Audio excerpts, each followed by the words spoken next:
चंपालाल वर्धन आणि कुणाल वर्धन या मुजोर आणि माज आलेल्या बिल्डरची मस्ती उतरवण्यासाठी जे उपोषणकर्ते उपोषणाला बसले होते,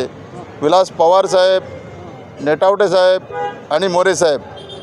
जो विकासक ओमसाई गणेशचं काम करणारच नाही, मी कोर्टात गेलेलो आहे,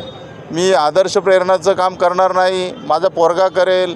मी कोर्टात जाईल, मी तुम्हाला कोणालाही काम करूनच देणार नाही, 20 वर्ष ज्या विकासकाने 9,000 झोपडीधारकांचं ॲग्रीमेंट केलं होतं आणि कुठल्याही प्रकारचं काम करत नव्हता, जेव्हा केव्हाही काम करायचं असेल तर आम्हाला त्याच्याविरुद्ध मोर्चाच काढावा लागला होता आणि SRAच्या अधिकाऱ्यांनी देखील त्याला वारंवार नोटीस दिली, MRTPची नोटीस दिली, तरी काम करत नव्हता. पण आज या उपोषणकर्त्यांच्या उपोषणामुळे 1D या इमारतीचं काम विकासकाने सुरू केलेलं आहे आणि 2A 2B बिल्डिंगचं काम देखील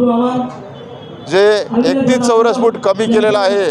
ते पूर्ण करण्याचं काम देखील येणाऱ्या आठवड्यात सुरू करत आहेत, असं आश्वासन विकासकाने SRAच्या अधिकाऱ्यांना